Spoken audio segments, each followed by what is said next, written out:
जय जिनेंद्र।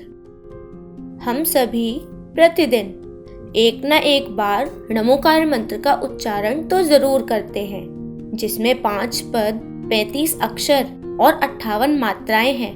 वैसे तो यह मंत्र अनादि निधन है, परंतु क्या आप जानते हैं इस अवसर्पणी काल में प्रथम नमोकार मंत्र को लिपिबद्ध किसने किया, या यह किस ग्रंथ का मंगलाचरण है, उस ग्रंथ की रचना किसने की, और उस ग्रंथ की पूर्णता होने पर आज एक पर्व भी मनाया जाता है, तो उस पर्व का क्या नाम है।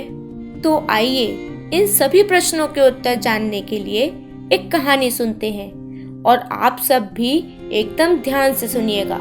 कहानी के अंत में आपसे कुछ प्रश्न पूछे जाएंगे, जिनका उत्तर आप कमेंट सेक्शन में दे सकते हैं। जैसे कोई अमूल्य वस्तु होती है, उसे आगे तक सुरक्षित रखने के लिए दादाजी अपने बेटे को सौंपते हैं, फिर वह अपने बेटे को सौंपते हैं, और इस तरह यह परंपरा चली आती है। इसी तरह सर्वश्रेष्ठ ज्ञान धन को आगे तक सुरक्षित रखने के लिए इस अवसर्पणी काल के अंतिम तीर्थंकर भगवान महावीर ने यह कीमती धन गौतम गणधर को दिया, जो कि इस ज्ञान को पूरी तरह से समझने के लिए सक्षम थे। फिर गौतम गणधर ने जम्बू स्वामी को दिया, और ऐसे ही यह परंपरा चलते चलते आचार्य अर्हतध्वली ने यह ज्ञान धरसेनाचार्य को दिया, जो कि अष्टांग महानिमित्त के ज्ञानी थे, जो गिरनार की चंद गुफा में रहते थे। जब आचार्य धरसेन वृद्ध होने लगे, तब अपनी आयु निकट जानकर उन्हें आने वाली पीढ़ी की चिंता हुई कि आने वाले काल में ज्ञान धीरे धीरे कम होता जाएगा, लोग सुना हुआ याद नहीं रख पाएंगे। तब उन्होंने दक्षिण में महिमा नाम की नगरी में सम्मिलित हुए आचार्यों के पास एक समाचार पत्र भेजा, जिसमें उन्होंने अपनी इच्छा व्यक्त की कि योग्य शिष्य उनके पास आकर श्रुत स्कंध की रचना करें। जिस दिन दोनों आचार्य धरसेनाचार्य के पास पहुंचने वाले थे, उससे पहली रात आचार्य धरसेन ने एक स्वप्न देखा, जिसमें उन्हें 2 सुंदर हष्ट पुष्ट बैल अपनी ओर आते हुए दिखाई दिए, जिससे वह समझ गए कि 2 आचार्य मेरे पास कल सुबह पहुंचने वाले हैं। अगले दिन नरवाहन और सुबुद्धि नाम के 2 आचार्य धरसेनाचार्य के पास पहुँचे।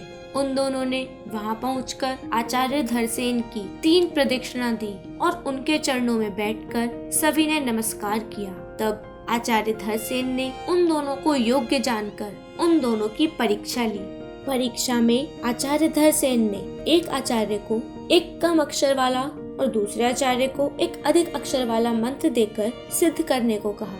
जब विद्याएं सिद्ध हुई, तब एक मुनिराज के सामने बड़े दांतों वाली और दूसरे मुनिराज के समक्ष एक कानी देवी प्रकट हुई, जिसे देखकर वह दोनों समझ गए कि हमारे मंत्रों में कुछ त्रुटि है, क्योंकि देवियां विकलांग नहीं होती।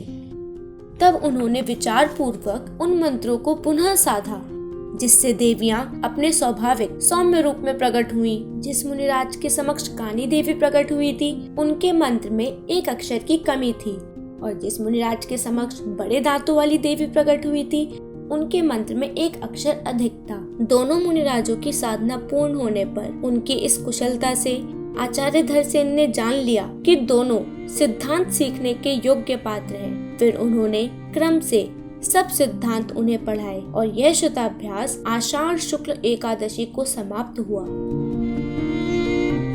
उसी समय देवों ने पुष्पों से आचार्य नरवाहन की पूजा की और उनका नाम भूतबली रखा, और दूसरी ओर आचार्य सुबुद्धि की दंत पंक्ति अस्त व्यस्त थी, उसे देवों ने ठीक कर उनका नाम पुष्पदंत रखा।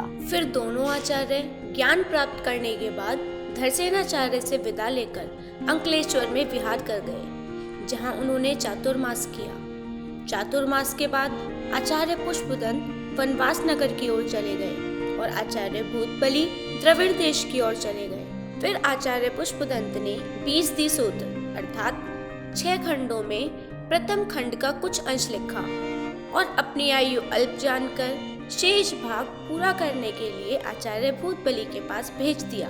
और फिर आचार्य भूतबली ने शेष पूरे ग्रंथ की रचना की, जो कि ज्येष्ठ शुक्ल पंचमी को पूर्ण हुई, और उस दिन चतुर्विद संघ ने षटखंडागम शुद्ध की पूजा की और बड़ा महोत्सव किया और तभी से यह शुद्ध पंचमी पर्व चल पड़ा।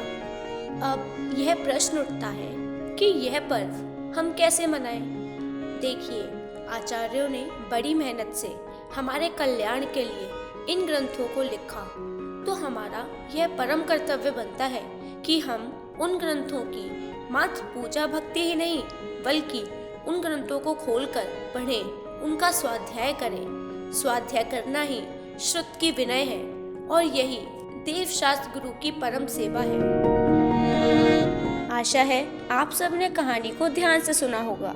तो चलिए अब आपसे कुछ प्रश्न पूछते हैं जिनका उत्तर आप कमेंट सेक्शन में अवश्य दीजिए।